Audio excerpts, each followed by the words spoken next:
Hello and welcome to another This is the Music podcast. This week I'm joined by Ollie, Lewis and Declan from Sharp Class, who on Friday are releasing their new single Living for Kicks, which is a real mod sounding record taking influence from The Who, The Jam and The Kinks, to name just a few.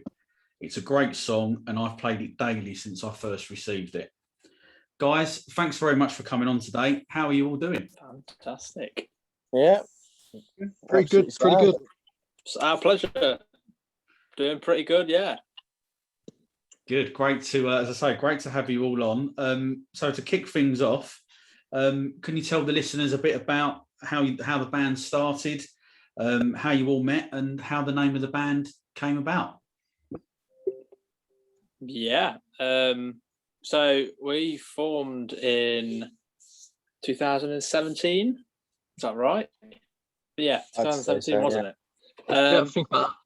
We was in third year of secondary school, so year 9. And we'd all taken our options at school. Me and Dec took music, and then Dec, I remember you had to learn an instrument. I think you picked guitar first, yeah. And Piano. then you Piano gave it first. up after 2 weeks and was like, "Yeah, I'm going to do the drums. It's cooler." Exactly. Yeah. It is. Oh, piano. Much cooler. Yeah, we went through all of them. Yeah. And then we was like, "Oh, do you want to play together?" So we did a practice room rehearsal at lunchtimes, and then Lewis joined in when we met outside of a guitar lesson, if I remember correctly. Yeah, is that right? Yeah. Because you used to have your lessons before.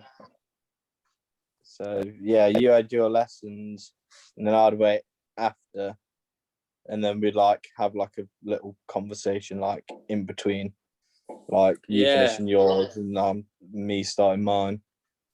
So and then it just kind of was like, "Oh yeah, do you want to come to the practice room at lunch and play with us?" And that was literally it. It just kind of went up from there. Yeah. And am I right in thinking you weren't originally called Sharp Class? You had a different name for the band. Yeah. Is that right? Yeah, we were called Subculture. You can see the old drum skin behind me, the very first one. Yeah. we made it. Made it in our back garden. That's spray painted that. Yeah. So yeah, it was called Subculture. To be fair, we did have a few before, but it was nothing that really stuck. Yeah, you go through a few, don't you? And you're like, "Oh yeah," and then you change it every week until you land on one you like. Yeah, pretty much. And that's basically the reason for the change then from Subculture to Sharp Class, that you weren't that keen on it, and it stuck. It wasn't that we weren't keen on it. We actually really liked it, but the problem was that there was other bands called Subculture. Right. Yeah, there were quite a few, and we'd actually have run-ins with other bands called Subculture. Oh no. And it got to a point where it was like, "Oh, if we want to kind of do this properly, we've got to change the name. We can't stop them. Yeah, we can't stop them. So the only thing we can do is go, right, we've got to change the name." So the funny thing was that this running went on for a long time. Oh yeah, he kept coming back and was like, "Oh yeah." It's just like a little blip for every now and then, every couple of months. He'd go away for 4 months and come back and just have another dig at us, and then go away again. It didn't really bother us though. It was just kind of like, yeah, maybe we should change the name. We just kind of took it off the chin, didn't we? Really, I suppose. Oh, okay, excellent. Sounds like it got a bit heated there for a little while. I'm glad that you managed to resolve it and a bit more mature, shall we say, than this other band that you've just mentioned. Yeah. So, what music are you guys listening to? Are you into any new stuff at all other than yourselves, or are you sort of into the old, sort of the classics, shall we say? I'm more into the classic stuff. I still listen. I love listening to mod, punk, ska music, soul music. Yeah. I'm not really a fan of the more modern songs. I'm like that old kind of genre. That's my thing. That I You're listen to. old soul. Yeah, Old soul. yeah, that's my the stuff I listen to. Yeah. Oh, okay. What about you, Lewis? Is there anyone for you at the minute, or? I listen to. I wouldn't say everything because I don't. But I do kind of like I'd say more noughties sort of stuff. Yeah. Like, don't get me wrong. I really like the classics, like your 60s, 70s, 80s, 90s. But I do kind of pick and choose in the noughties bits. And that's just kind of, I've got a wide music taste. I've got a wide range of music that I like. So, I mean, 1 minute I could be listening to something from the 70s, which could be mod, punk, or ska. I could be listening to something from the 80s that could be a bit more kind of rock sort of scale towards it. And then I could listen to something from the noughties that's probably a bit more alternative. I just like a lot of different music. Sure. And what about you, Ollie? Are you more on Lewis's sort of wavelength than that, or more of Declan's, or completely different altogether? at the minute, I'm kind of very classic, more vintage and retro kind of music, as one might say. But yeah, I mean, when you're growing up, you kind of go through loads of different phases, don't you? So, but I've kind of stuck on, the classic kind of 60s, 70s, 80s kind of stuff. There was moments when I was into like a lot of noughties and different music, but it never really stuck. Is it? Sorry to put in. I think though, with certain people, like you could have, like you've got certain people who would listen to like loads of different people, like all on one playlist or whatever. But then you get like some people that will just have like a moment where they're into this one band, and that band is only on for the next howsoever months. And I think with music like that, because we used to be a bit like that, didn't we? We kind of went through a phase where, I don't know, in year 8 or 9, we'd listen to this band, and then a bit later on, the next band.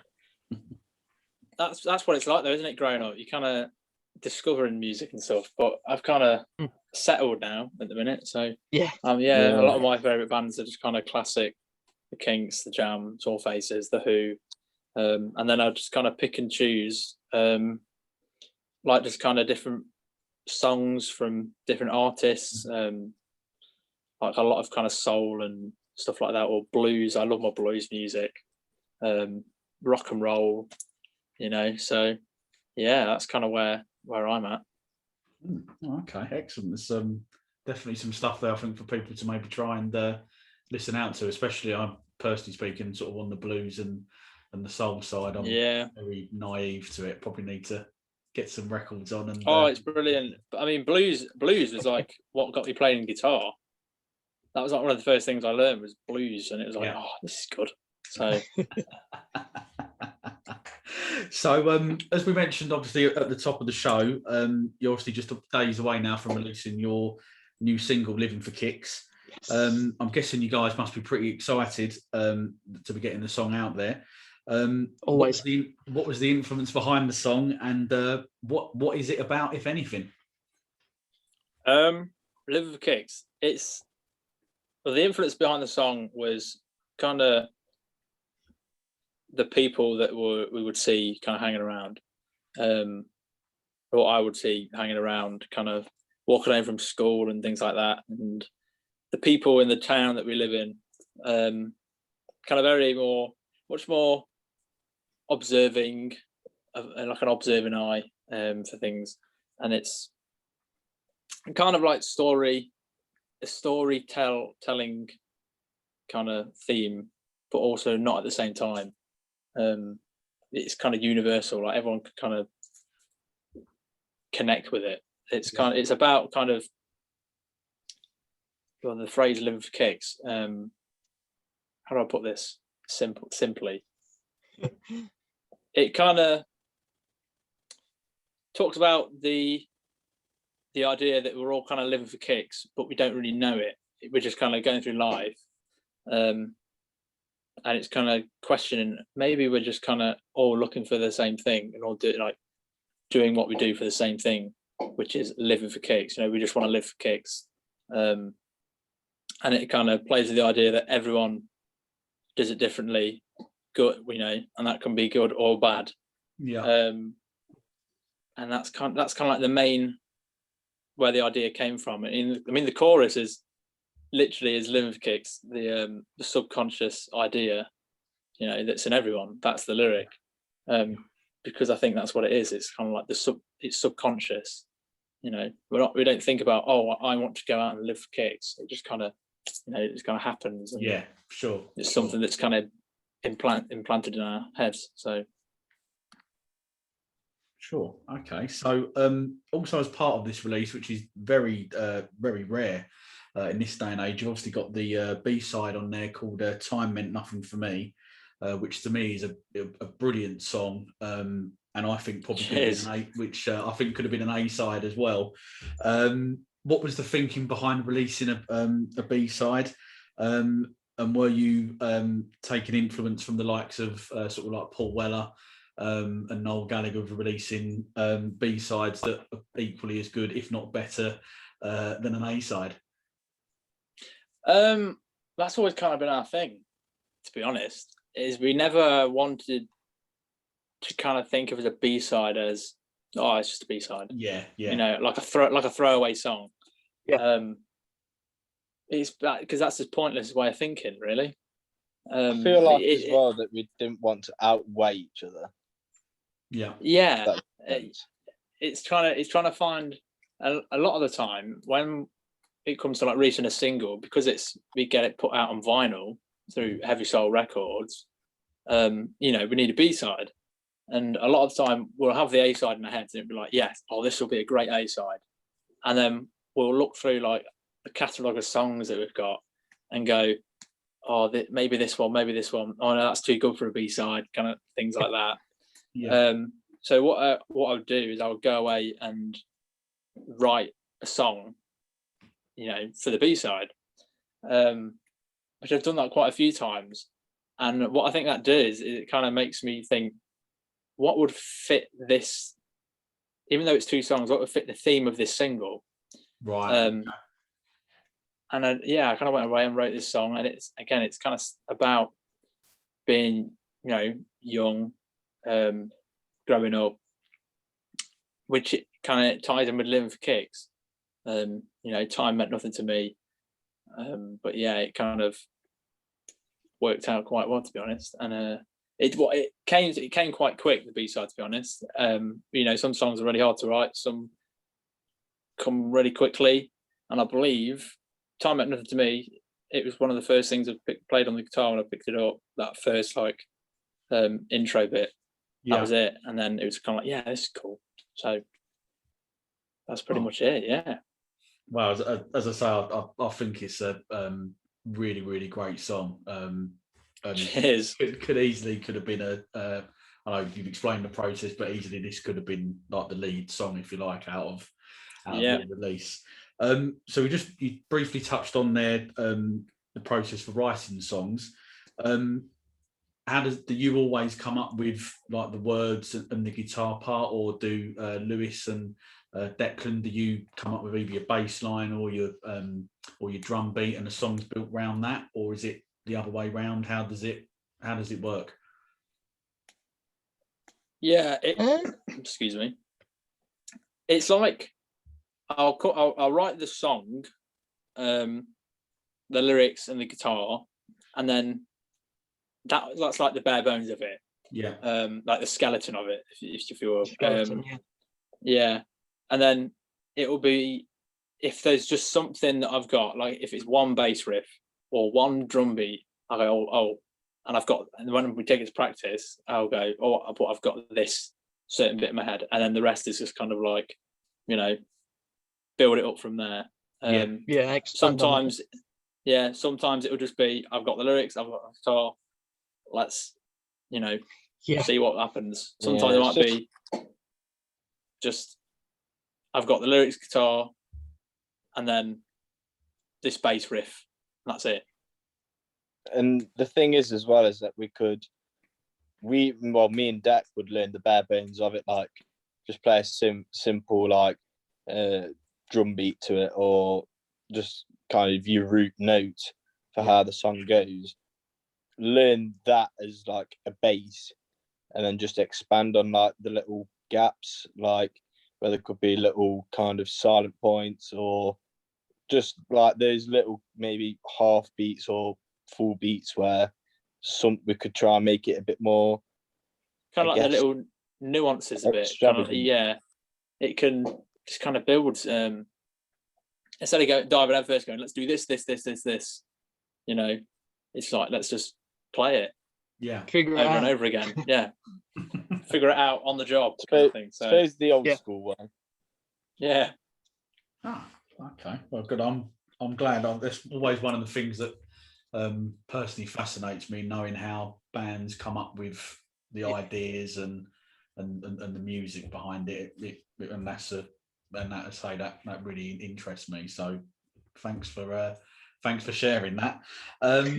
So obviously with the COVID, thank God it's nearly over. We can get back to some normality. It's obviously caused a lot of havoc for you guys. So how did you go about recording Living for Kicks? Was it any different to anything else that you've recorded? You were able to get into the studio? And as I say, was this any different to any of your previous songs that you've released at all? Well, this was actually a really good question because, yeah, it kind of is. Living for Kicks was recorded in the studio that we record at, Roffle in Nottingham. Wow. That was recorded on, I know the date actually, it was the 4th of October, 2020, to be precise. And that was Living for Kicks. That was the one song, Living for Kicks, in the studio. And then I went away and wrote Time Meant Nothing to Me. But obviously we couldn't record that in the studio. But to be completely honest, the problem was that we hadn't had any gigs for ages, you know. Mm-hmm. So there was no like revenue coming in for the band. So it was kind of, streaming didn't really pay anything, so that was just kind of like pence. But yeah, there was kind of like no revenue coming in, so it's like, oh, what are we going to do? So we devised a plan. Luckily, we got Living for Kicks recorded, and that was like, oh, good. And then we devised the plan for Time Meant Nothing to Me. We'll go into the studio, record the drum part, because that's the hardest thing to record. You know, you've got mics everywhere. Yeah. So we did that, and then I recorded all the rest of the instruments at home. So like the guitars, vocals, and then Lewis recorded his bass, just through my interface at home. And then to save money, I'd done music tech at college and thought, you know what, I'll put my skills to the test, and I mixed the entire single. Wow! And then got it mastered. So yeah, I'm quite proud of it, to be honest. It's almost like it's a lot harder. It was a lot harder to get this single done than any other single. But we've done it. So yeah, that was kind of like a tricky one, but we did it. Wow, that's a very interesting story. I've got no real proper understanding of the recording process, but it sounds like you've been through a bit of an ordeal there to get this done. Yeah, so. Definitely. I mean, we still wanted to put something out. That was the thing. We didn't want to go almost a year or something without putting anything out. So it was like, we just got to figure something out. It was more the fact of keeping people interested who follow us. Yeah, keeping it alive and keeping the flame burning. Just try and be as interactive as possible. Yeah. Like, kind of put posts out, reply to comments if we can't kind of do any sort of live performance. Obviously, release music when we can. Obviously, tough process of doing that. But it was just doing any little thing just to keep in touch with people who follow us, even if it's just like a message on Instagram or a message on Facebook, just anything, just even if it's like a 5-minute conversation or an hour-long conversation, it's just kind of keeping those people who really do follow us by the single on iTunes or stream it on Spotify. It's like the people who do like follow us like for every step of the way. It's just to keep those people interested, I think. Yeah, sure. And I mean, luckily, which I'm going to lead on to in the next question, you're with your social media feed. This is how I come across you guys. Was through your cover on Instagram of Waterloo Sunset, obviously by the Kinks. And your which was brilliant. And I think you've done a Beatles cover as well. I think on there, I think you guys were on a train. I think there was some clips that someone had put together. I think I can remember. That was Ollie. Oh, that was right. Okay. And obviously, just mentioning covers there. Obviously, we mentioned Waterloo Sunset, and obviously prior to that as well, you did "Give Me Some Love" by Spencer Davis Group. Which listeners, I'm sure there's someone out there listening to this. If you haven't heard either version yet, then I highly recommend that you do, because the band have done really good. Excellent, cover I should say, and have really done both songs real justice. Thank you. So not a problem at all. So what I would like to know is, what was it about them two particular songs that made you want to cover them? And is there any plans in the future, on future singles to maybe add another cover or anything like that at all? Yeah, so I remember this was quite a while ago. This was like last summer. I did a cover of Days by the Kinks. This is probably, June 2020, summer, something like that. I did that and I made a video, and it was, it's quite enjoyed it. But as like I said earlier, when we've still got to do something. I'd started recording a cover of "Give Me Some Lovin'," and it just kind of came to nothing. I kind of left it, and then we was talking. And we was like, "What can we do to kind of keep the flame alive and keep doing something?" Yeah. And then that's where actually like the live streams, and like we did the Christmas live stream. It was like a full band setup. That's where that idea came from. And then we came to the conclusion, let's release properly, like not just on YouTube and things, on the streaming sites, a cover of a song. And then I was like, I've got a perfect idea. I've got a cover that I was working on that I just left half done. So I kind of stripped that right back and built it from the ground up again. And then we recorded that and decided to release that. And it's a brilliant song. So we was like, this is great. And it worked out in our favour as well, because we were asked by the studio that we use to take part in a collaborative cover of Teardrops by Womack and Womack. Right. Which that came out on New Year's Day. And we went to the studio to do that as well. And it worked out quite well, because we did that got released. And then we'd already scheduled the release of "Give Me Some Love" in a month later. So it's like, oh, great. So that's something the first month, something the second month. And then we did Waterloo Sunset in March. Yeah. So it's like, we can't, the first 3 months or 4 months, because Living for Kicks has gone out, we've got something to put out. And we just felt really good about that. So that was it. That was literally it. And the great songs. Yeah, but both obviously legendary songs, really, I think. And as I said, I think you guys have done, an excellent version of both songs, and credit to you, really. I think you can. It comes across to me how much, sometimes bands just pick a cover just for the sake of doing a cover. If that makes sense. Whereas I think you guys, your actual love for the songs in your playing, in my mind at least anyway, comes across and is really evident in that. So credit to the three of you for Cheers. that. Thank you. Appreciate it. That's all right, not a problem at all. So, obviously, you guys have had some airplay across the pond on the highly prestigious Rodney Bingheimer's radio show. I hope that I've pronounced that right and been practicing. So, obviously, Nailed it. Sounded Nailed that it. right. and obviously, for those who don't know, he was the guy who has given plenty of airplay to the likes of Oasis, the Sex Pistols, the Ramones, Blondie, the Smiths, and many, many more. How did you feel when you found out you were getting that treatment, and where were you at the time? Oh, Feel brilliant. It's going back a Yeah. bit, isn't it? it's just kind of like, oh, It's like, oh wow, that's awesome. brilliant. It's.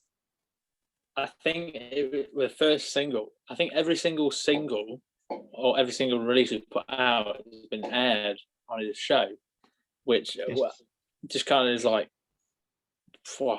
what? Because it's the US. Yeah. You know, that's like 4,000 odd miles away, which is kind of insane. But yeah, we spoke to we've kind of spoke to the person who kind of deals with all the music, and she got in contact with us, which is kind of rare because a lot of the time it's us getting in contact with someone else. Yeah. And that was like, whoa. I think we was just at home, you know, probably just done a gig at the weekend, and it was the week. Yeah. And we have like a group chat that all the band's on, and I think we were just got this email. Oh my god! Yeah, it was, and we just couldn't wait to like kind of let everyone know that, you know, we're getting played in the US on this guy's radio show, Rodney. Yeah, it just felt kind of like surreal almost. Yeah, I can only imagine what that must have felt like for the three of you. Really, I mean, to get on that particular show, or to get on any radio show, I'm sure is pretty awesome. But I mean, to someone who's held in such high esteem, especially obviously the bands that we've just mentioned, like British bands, mainly there that we've just mentioned. I mean, that's the thing. Rodney loves that kind of music. Yeah, you know, you just like. We read up about him after we, you know, kind of got told we were getting played. Everyone's like, "Oh my god, this guy's the real deal." He loves that kind of music, which is brilliant. I guess it's kind of perfect for us, really. So yeah, definitely great exposure, and hopefully that will lead on to, well, firstly, obviously in the UK we want more exposure here for you, but hopefully eventually that will lead to bigger and better things over there as well for you guys. You never know. Yeah, fingers crossed. So, in your first year as a band, I believe you clocked up over 150 gigs. I believe that's correct. So it's obvious to me that you guys clearly love playing live, and obviously having seen some of the videos and stuff, it's a really energetic performance. So now, obviously, with COVID restrictions almost down, I'm guessing that you're looking to getting back out on the road. What, have you got any gigs planned, lined up at all? A few, I think. Yeah, just a few. I remember, like, the day that I can't remember what day it was. Really recent. The day that they kind of announced things were kind of opening back up. It was literally, the fame was like off the hook. It was. People were just kind of contacting us, wanting gigs, and was like, "Yeah, we'll take them," because it's been so long. Yeah, it's kind of weird thinking about we haven't played in so long. Just kind of looking forward to get back to it. It's kind of what we love. And to be honest, I always say, you know, I think the live show really makes the band. You can't fake it on a stage. You can fake it on social media. You can fake it. You can have the lot. You know, you can have the flashy photos, but you just can't fake it on the stage. And we just love playing live, and it's the foundation of what the band was built on. To be honest, you know, that's where we started, was playing live. So yeah, we just can't wait. Yeah, definitely. I mean, I agree with that. I think you find out a lot about bands when they're live and what they're about a bit more as personalities as well. As you say, there's too much of this fakeness, shall we say, going on social media, as I'm sure we all know. So, as we're on the subject there of live gigs, what's going to be on the Sharp Class Tour Rider? First gig back. The jacuzzi, a spa. Get pampered as we come off stage. Yeah, definitely. No, to be honest, on the tour rider, nice bottle of beer. yeah. I don't know. To be honest, I'll have a sausage roll after. Yeah, pretty simple. We are so basic and simplistic. Yeah. We just go there, play, come home. That's it. You know what they say: sex, drugs, and sausage rolls. So yeah, sounds about right. Yeah. Are you in the same camp there, Declan, or are you? Are you? Oh yeah, I love a good sausage roll. Yeah, yeah, I love a good sausage roll. Mm-hmm. Yeah, definitely. So, you mentioned there a couple of questions ago. Obviously, you released some music in January, February, and obviously we've got Living for Kicks coming up in a couple of days' time. Have you got any more plans for new music, or is that going to be COVID pendant, so to speak? Yes, we have. Are we getting an exclusive here on the podcast? Well, we've got a couple more singles that we want to put out, and then we've been trying to get an album done for ages, but it's 2020 wasn't the greatest year ever. Yeah. So that kind of didn't go to plan. I think we can all say. So we had to postpone a few things. Yeah, just a few. But yeah, we're working on an album, and we're hoping to get that done as soon as we can. Get back in the studio, record all that. But yeah, we've got a couple more singles. Want to do this album, get it out because we like albums. A lot of people say kind of it's not an album kind of industry anymore, but you can't beat a good album, can you? It's just definitely not. I mean, I've bought albums for as long as I can remember, to be honest. And I think probably the only positive, if you want to look at it like that, with COVID is that I think it's actually encouraged more people to sort of get back out there and listen to albums. I think some of that, there's obviously been lots of guys that have done. Obviously, the most obvious one is Tim Burgess of his listening parties. And there's obviously been Listen Up Music, I think they're called, as well. They've done their own ones as well, and I think that's actually encouraged people either to dust off their old collection, or even if they do only just go and stream it.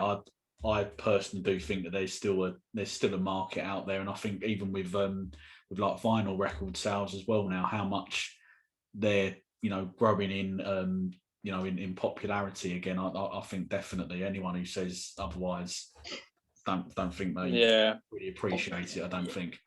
I think kind of like the album. It's just a lot. The reason they say kind of singles are more over albums because you can kind of put it out loads and loads. So we kind of tried to do the best of both worlds.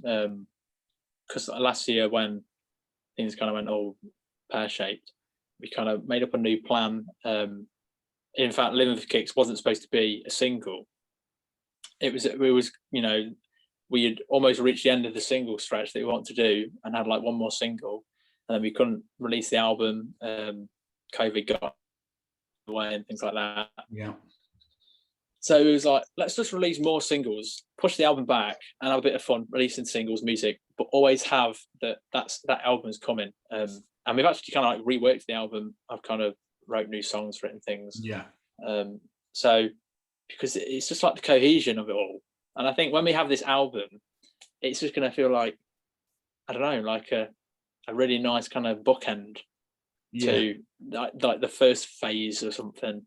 Yeah. So First chapter. yeah, so I just can't wait.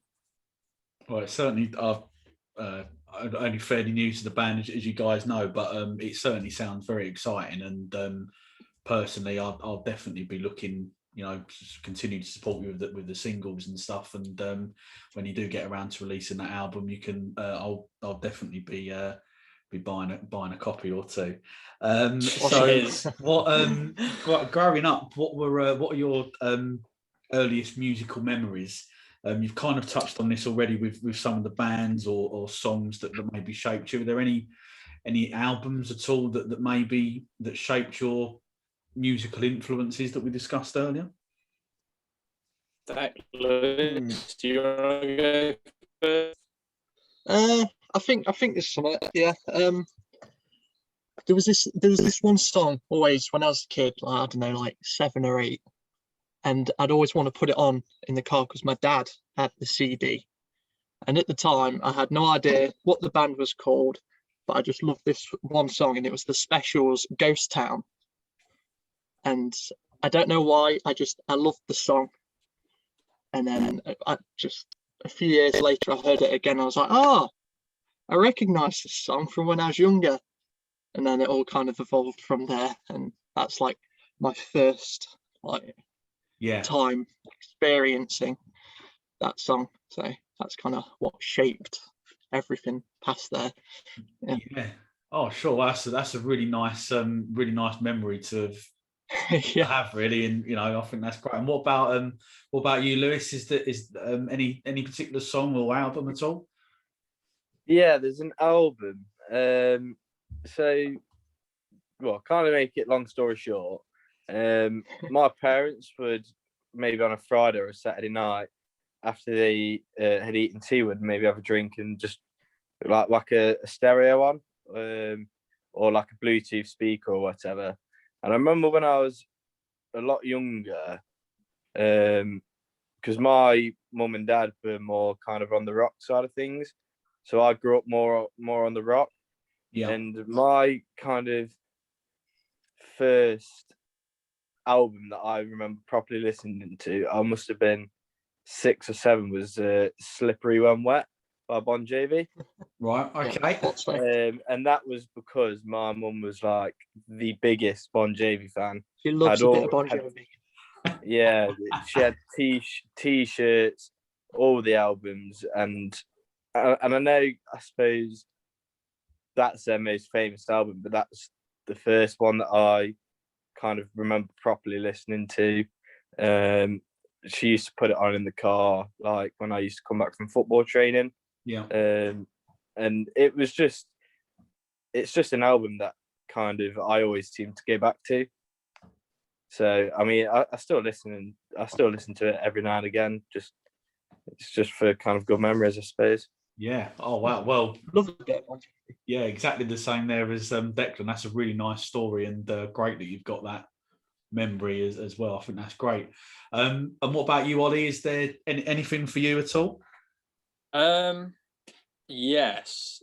I think one thing I remember when I probably 4, I was like 4 years old. I was obsessed with the film Grease, like obsessed.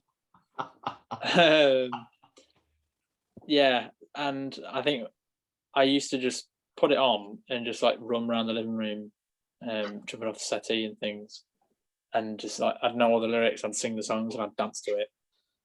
This is when I was like 14. I mean 4. No, yeah, this is when I was like dead young. I think there's a video of it on like my mum's old Nokia brick phone of me like running around. But I always remember, and then I hadn't watched it in years, and it was on TV the night or the month, and I was like, oh my god, I hadn't seen this in years, and I was reliving it. I was like, yeah, I could see why I liked it.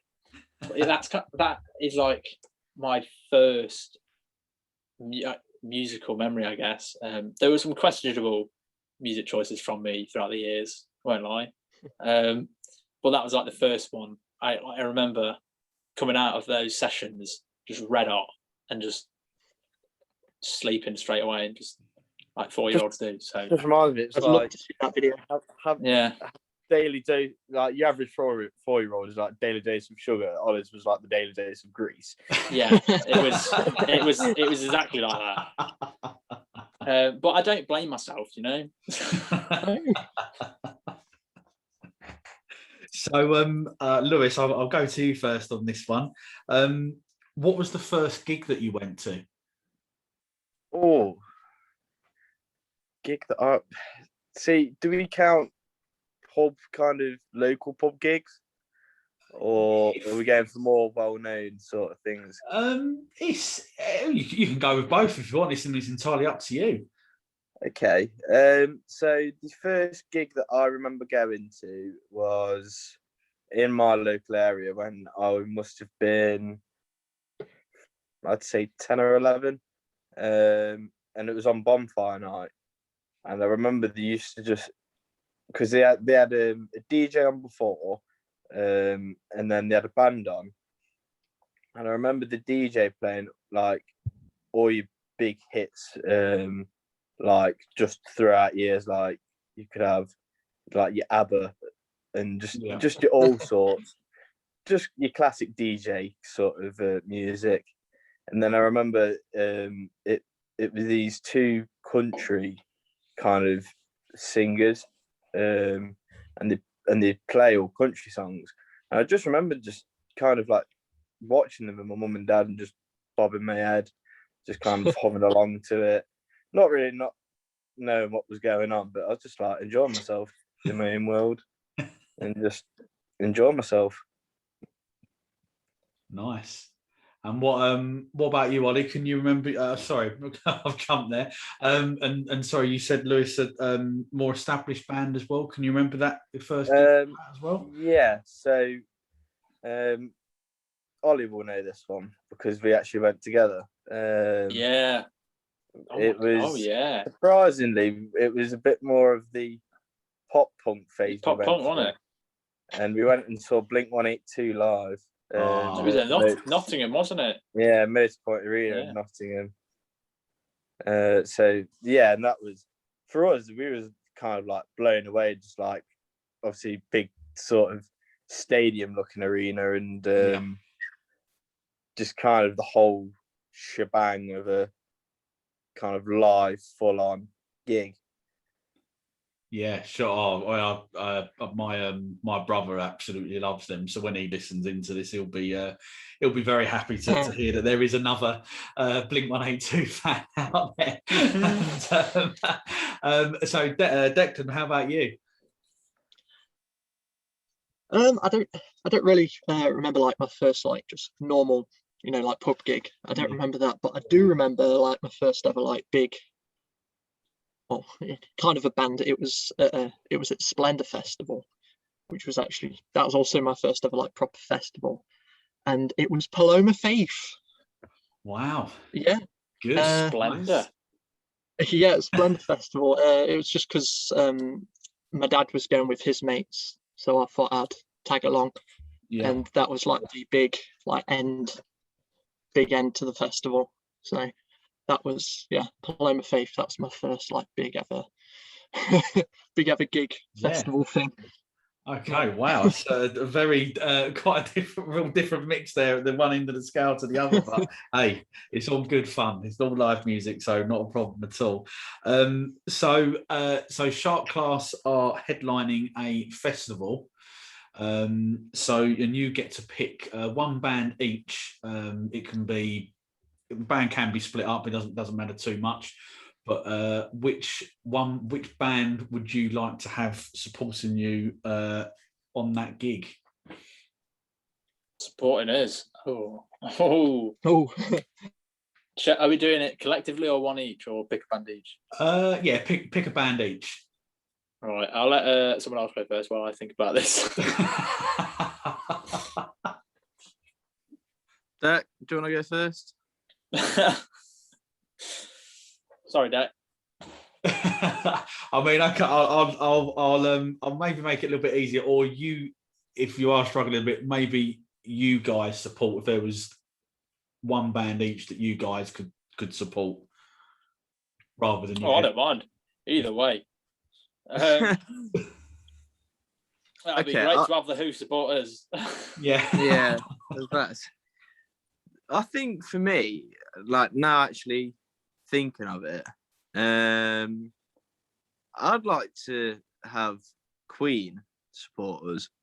Oh my God. And it's more based on the performing, the actual performance of Queen. Like, don't get me wrong, their music is absolutely world class anyway, but it's just their stage presence, the kind of connectivity with an audience from kind of being on a stage, and just the whole kind of, they made it as extravagant as they possibly could, with fireworks, all these big lights, and the clothes that they wore. I think I'd probably get a more enjoyable night with watching Queen perform as well. They're just, even though they're like not kind of a cup of tea as a band, so to speak, you can't get away from the fact that they are one of those bands that there will never, ever, ever be another Queen, ever. Impossible. There will never be another Freddie Mercury. That's a fact. Yeah. They're just one of those bands that you just can't. They will never be replaced, ever. And no one's going to come anywhere close to writing a song as good as Bohemian Rhapsody. Yeah. You can be like, oh, I don't like Queen or whatever. You just can't. It's like you can't take away from the fact that they were Queen. Well, you can't not like Queen. I'm sorry. Yeah. I think. Agreed. I think I would go with. This is controversial, sort of, because even though they're still around today, I think I've always said I would love to support, or in this case, have supporters, the original lineup of the Who. Sorry, Deck. That's gonna be mine. God damn it! I mean, don't get me wrong. It would be great to have the Who supporters anyway. You know, the Who that we have now, but the original lineup of the Who, Keith Moon. I think. Oh, you can just watch them for hours. They're just kind of. Not cases. Yeah. Yeah. And I think we won't be able to share gear. Otherwise, we'd go in with no gear. Yeah. I'd end up with no drum kit. Yeah. So, there'll be that condition that you're going to have to bring your own gear, guys. Sorry. But yeah, I think that would be the one for me. The original Who. And what about you, Declan? Well, that was going to be mine as well. The original Who. Obviously, I want to meet all of them, especially Keith Moon again. But he'd have to have his own drum kit because I like mine as it is and not a bonfire. But yeah, I'm going to have to. Even though Ollie said it, I'm sticking with it for the same reasons as well. Just an amazing, energetic, and again, no one can come close to Keith Moon, and it's just absolute craziness. That's very except Declan Mills. No. Well, of course, yeah, of course. Well, I couldn't agree with you more there about Keith Moon and his craziness. I think that's obviously stuff of legends, and I like the addition of Queen as well in that lineup. It's a good that's a good mix. We could have all three of us have a triple threat. So sadly, that is the end of the podcast. Massive thanks to Ollie, Lewis, and Declan from Sharp Class for joining me. It's been an absolute blast. I've had a great time, and I hope that you guys have as well. Pleasure. Well, we have, yeah, definitely. Excellent. That's great to hear. Don't forget, Living for Kicks is released on Friday, the 9th of April, available across all good streaming platforms and some rubbish ones as well. Don't forget to follow the band across their social media channels, buy their records, and get down to a gig. I wish you guys the best of luck for the future. Thank you. You certainly sound like you know exactly where you're going and where you want to go to. So keep doing what you're doing. To everyone Thank else you. who's still listening, please click subscribe on your podcast listening provider and tell your friends in particular about the band, because that's the most important thing and that's what we're all here for. So thank you very much for listening, and until next time, we'll see you all soon. Cheers. Goodbye. Cheers.